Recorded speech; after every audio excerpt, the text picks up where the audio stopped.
मंदिर प्रांगण सज चुका है और परिसर बिल्कुल तैयार है। गर्भगृह में रामलला की मूर्ति रख दी गई है और 140 करोड़ भारतवासियों की आंखें इस वक्त अयोध्या की तरफ देख रही हैं। राहों में पलक पावड़े बिछाए श्रद्धालु बस उस पल का इंतजार कर रहे हैं जब श्री राम विग्रह की प्राण प्रतिष्ठा होगी और फिर रामलला के भव्य और दिव्य दर्शन होंगे। घड़ी नजदीक ही आ गई है, महज 4 दिन और बाकी शेष बचे हैं। प्राण प्रतिष्ठा के लिए 22 जनवरी 2024 की तारीख तय है। अब इंतजार 22 जनवरी तक का है। इसी बीच रामविलास वेदांती ने जनतंत्र टीवी से खास बातचीत की है। क्या कुछ उन्होंने इस दौरान कहा है, सुनवाते हैं आपको। 22 तारीख को अयोध्या में प्राण प्रतिष्ठा को लेकर भव्य आयोजन किया जा रहा है और इसी कड़ी में अयोध्या को सजाया संवारा जा रहा है। इसी पर ज्यादा बातचीत के लिए रामविलास वेदांती जी हमारे साथ जुड़ गए हैं, उन्हीं से बातचीत करेंगे। क्या कुछ कहना है आपका, जिस तरीके से ये भव्य आयोजन किया जा रहा है, इस अयोध्या नगरी को पूरी तरह से सजाया संवारा जा रहा है और जिस तरीके का ये पूरा आयोजन है, क्या कहेंगे इसमें? अयोध्या के लोगों ने ये कल्पना नहीं किया था कि ऐसा दिव्य भव्य दृश्य देखने का सौभाग्य हम सब लोगों को प्राप्त होगा। 1528 में जब बाबर ने अयोध्या के उस दिव्य भव्य मंदिर को तोड़ा था, जो मंदिर राजा विक्रमादित्य के द्वारा बनाया गया था।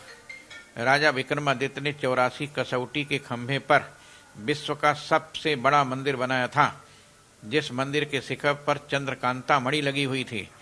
84 कसौटी के खंभे पर भगवान की मूर्तियां थीं।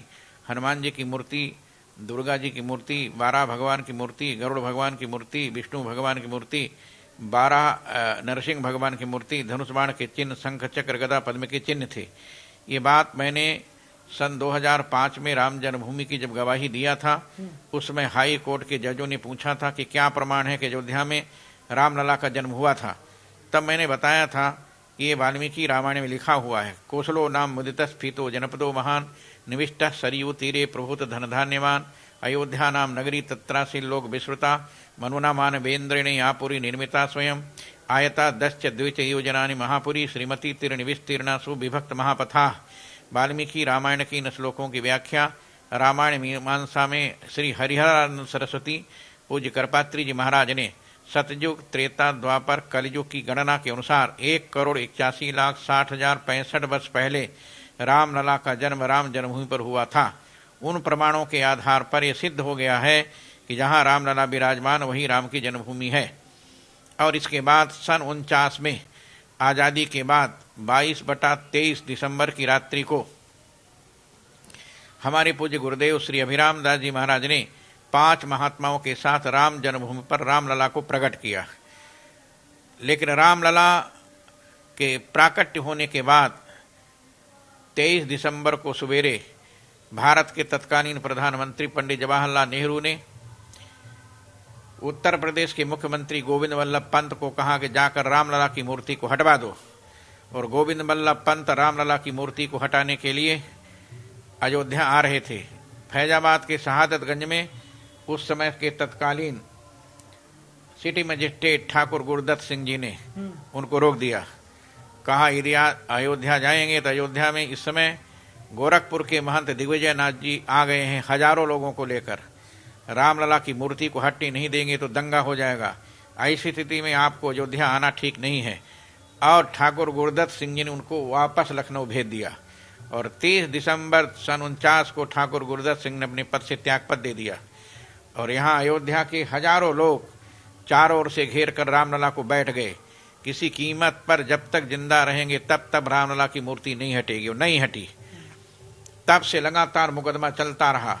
राम जन्मभूमि की लड़ाई चलती रही। हमारे पूज्य गुरुदेव श्री अभिराम दास जी महाराज मुकदमा लड़ते गए, कई बार जेल गए, लेकिन जेल जाने के बाद भी मुकदमा लड़ना बंद नहीं किया। और इसके बाद सन 84 आ गया। सन 84 में हमारे विश्व हिंदू परिषद के अंतर्राष्ट्रीय अध्यक्ष माननीय अशोक सिंघल जी ने दिगंबर अखाड़ा में परमहंस रामचंद्र दास जी महंत थे, उन्हीं के यहाँ एक अत्यावश्यक बैठक हुई, जिस बैठक में गोरखपुर के महंत अवेद्यनाथ जी महाराज आए। अवेद्यनाथ जी महाराज के अध्यक्षता में अयोध्या के संतों की बैठक हुई, जिसमें श्री राम वल्लभा कुंज जानकी घाट के महंत श्री हरिनाम दास वेदांती जी महाराज, राम कुंज के महंत श्री पंडित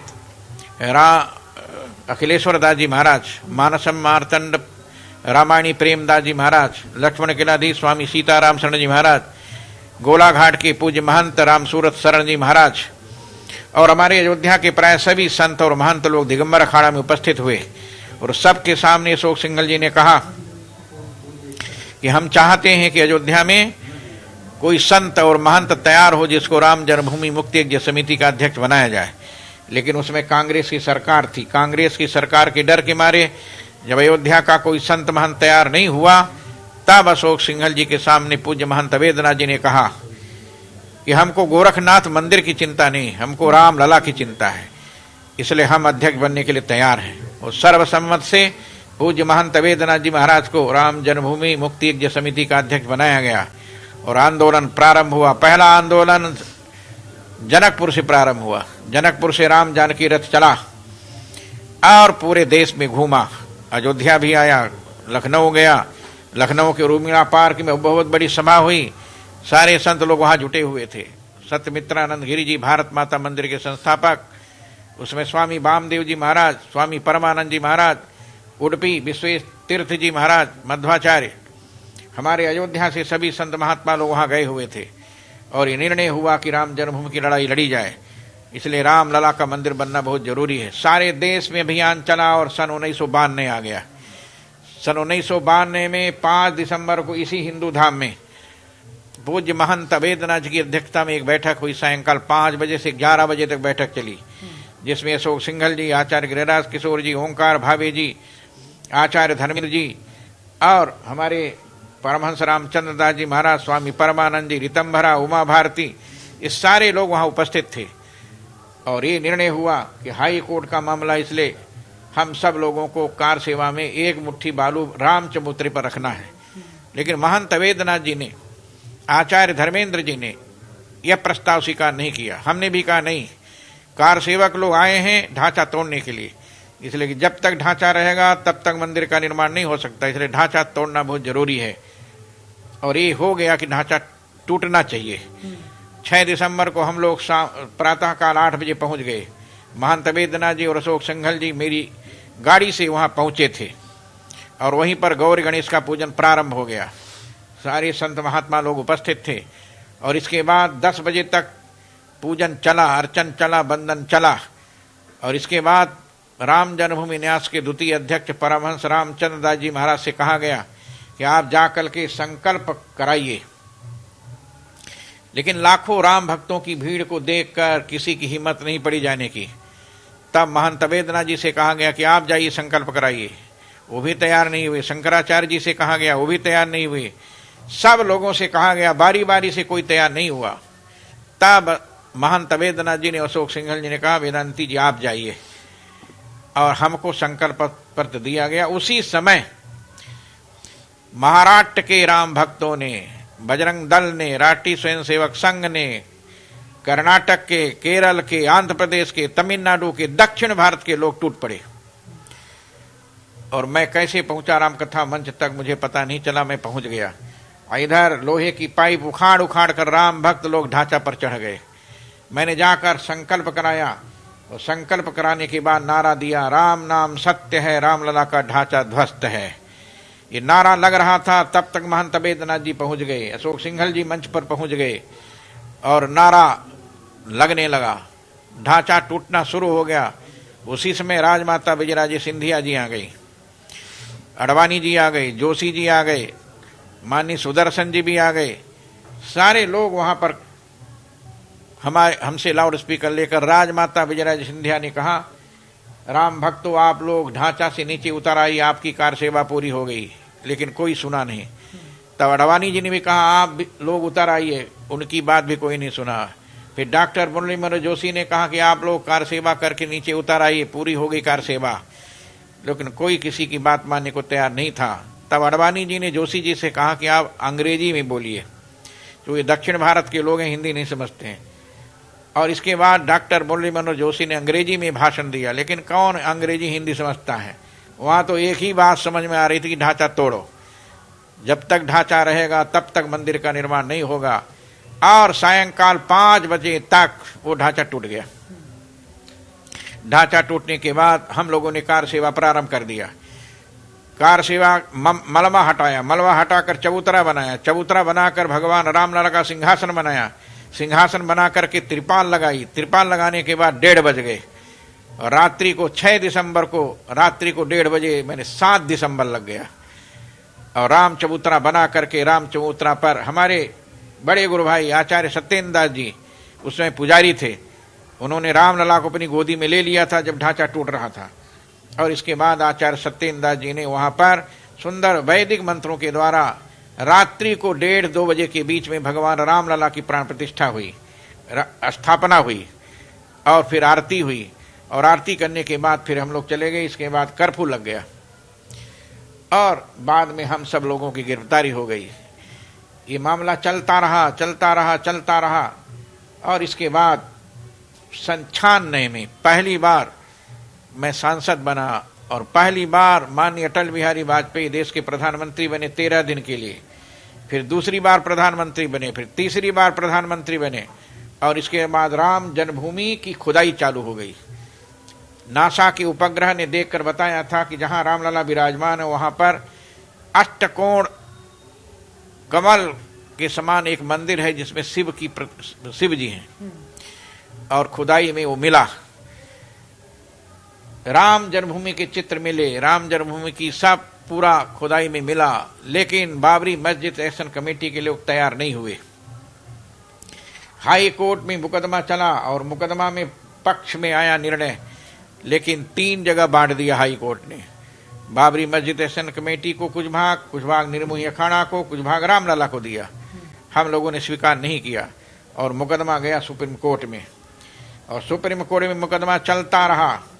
सन 92 से लेकर के ये लगातार चलता रहा 2014 तक, और 14 तक नहीं 2019 तक चलता रहा।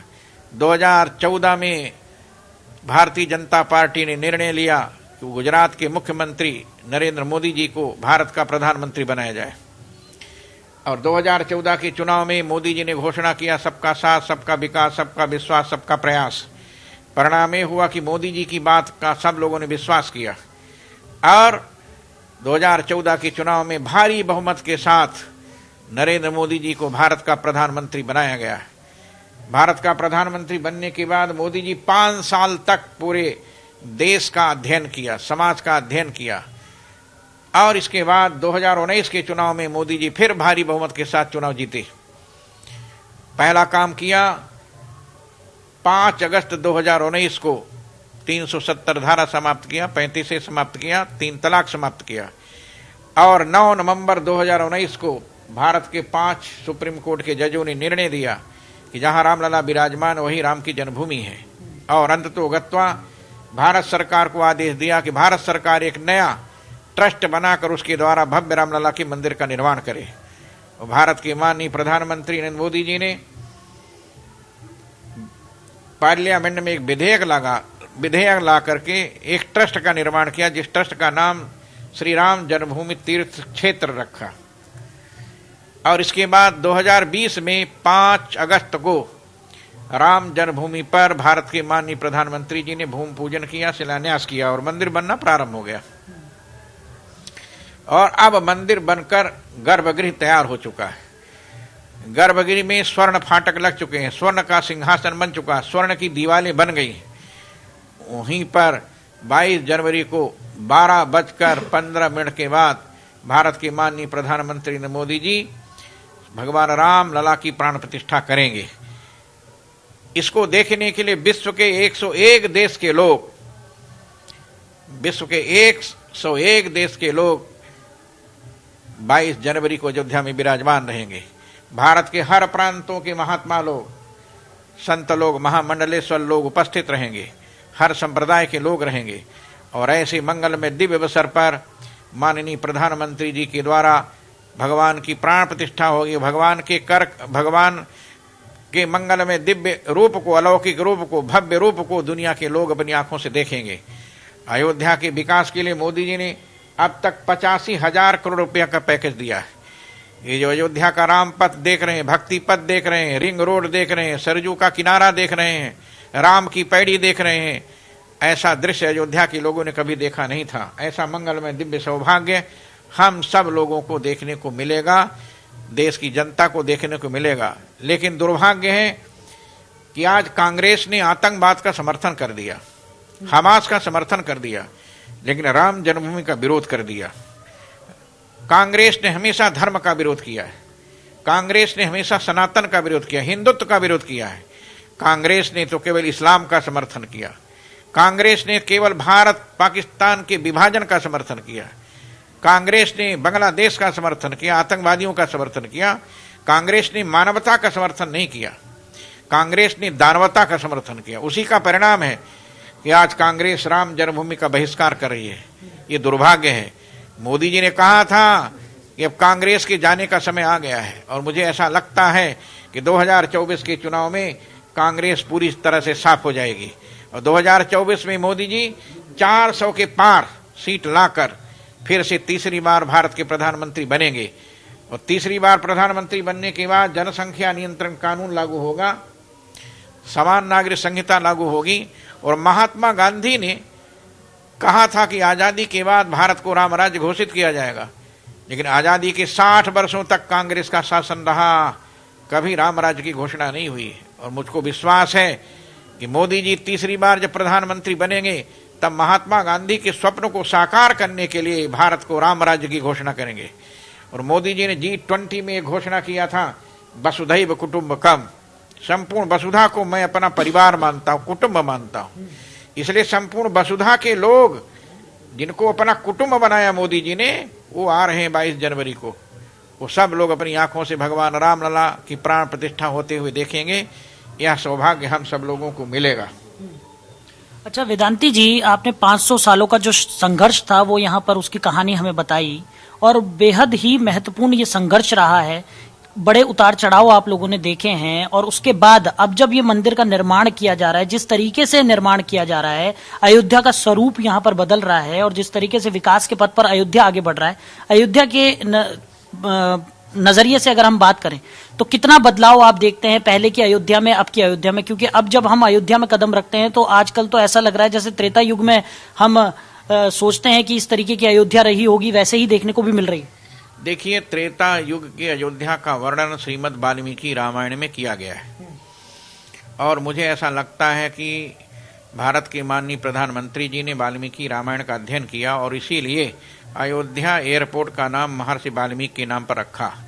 मैंने महर्षि वाल्मीकि की रामायण पर PhD किया है, विद्यावारिधि की उपाधि प्राप्त किया है। वाल्मीकि रामायण में जिस अयोध्या का वर्णन है, उस अयोध्या का वर्णन ऐसा किसी भी धर्मशास्त्र में नहीं है।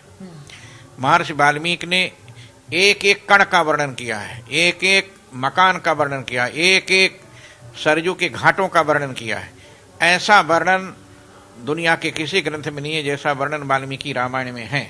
इसलिए वाल्मीकि रामायण को भारत के माननीय प्रधानमंत्री जी ने अच्छे से पढ़ा है, और पढ़ने के बाद वाल्मीकि रामायण के अनुसार अयोध्या की रचना हो रही है। अयोध्या में दिव्य भव्य रामलला के मंदिर का निर्माण भी वाल्मीकि रामायण में वर्णित अयोध्या के अनुसार ही किया जा रहा है। और ऐसा लगता है कि ऐसा दिव्य भव्य रूप दुनिया के किसी देश में किसी भी तीर्थ का नहीं होगा जैसा दिव्य भव्य रूप अयोध्या का प्रस्तुत होने जा रहा है।